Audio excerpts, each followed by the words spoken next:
Hello viewers, আশা রাখি সবাই ভালো আছেন। চলে আসলাম আজকে আমরা নতুন আরেকটি ভিডিও নিয়ে। আজকে আমরা ভিডিওতে বেসিক্যালি আলোচনা করব বেক্সিমকো লিমিটেড এবং বেক্সিমকো ফার্মা এই কোম্পানি দুটো সম্বন্ধে। আশা করি আপনারা ধৈর্য সহকারে পুরো ভিডিওটি আমাদের সাথেই থাকবেন এবং আমরা জানি যে শেয়ার বাজার ঝুঁকিপূর্ণ জায়গা, তাই জেনে বুঝে বিনিয়োগ করার চেষ্টা করুন।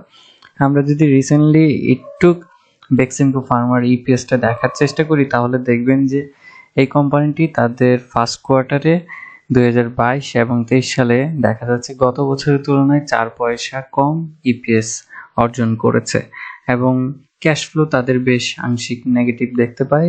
অন্যদিকে তাদের পজিটিভ দেখতে পাই যে আমরা ন্যাবের দিক থেকে, যেটি গত বছরের তুলনায় ভালো একটা ইনক্রিজ করেছে এবং তারা এক্সপ্লেনেশন দিয়েছে তাদের যে সাবসিডিয়ারি কোম্পানি সেটা রয়েছে নাভিস্তা এবং হচ্ছে যে সিনোভিয়া ফার্মা। এই দুটো কোম্পানি আপনার বেশ দেখা যাচ্ছে যে লসের সম্মুখীন হয় এবং পাশাপাশি হচ্ছে তাদের অনেক র মেটেরিয়াল কিনতে হচ্ছে হাই প্রাইসে এবং সেটার কারণ হচ্ছে দেশের আসলে অনেক ইনফ্লেশন বেড়ে যাওয়ার কারণে তাদের হাই প্রাইসে এই র মেটেরিয়ালগুলো কিনতে হচ্ছে, যার ফলে দেখা যাচ্ছিল যে তাদের হাতে ক্যাশ ফ্লো কম হচ্ছে এবং পাশাপাশি যেটি হচ্ছে যে তাদের ইপিএসটা কমে যায়। তো এই ছিল হচ্ছে যে বেক্সিমকো ফার্মা এবং বেক্সিমকো ফার্মার আমরা যার ফলে একটা দীর্ঘদিন যাবত ধরে একটা ডাউন ট্রেন্ড দেখি এবং সেটি হচ্ছে যে সেপ্টেম্বর থেকে নভেম্বর অবতরে চলছে। এবং এরপরে যদি আমরা চলে যাই বেক্সিমকো লিমিটেডের ক্ষেত্রে, সেই কোম্পানিটিও দেখা যাচ্ছিল যে গত বছরের তুলনায় এবছর তাদের ইপিএসটা বেশ আংশিক কিছু পয়সা কম এসেছে এবং এই বেক্সিমকো লিমিটেডেরও আমরা দেখতে পাই যে সেপ্টেম্বর থেকে তাদের একটা ডাউন ট্রেন্ড তৈরি হয়েছে। বেসিক্যালি এই স্টকগুলো আপনার বর্তমান অবস্থানে আমরা দেখতে পাচ্ছি একটা ডাউন ট্রেন্ড, বাট আমার কাছে মনে হচ্ছে যে সবকিছু সার্বিক অবস্থান ভালো অবস্থায় গেলে তখন গিয়ে নিয়ে হয়তো এই স্টকগুলো আবার ঘুরে দাঁড়াবে। অনেকের কাছে প্রশ্ন ছিল যে এই স্টকগুলো গত বছর ভালো একটা ইপিএস গ্রোথ করার পরেও কিন্তু কেন ভালো ডিভিডেন্ড দেয়নি।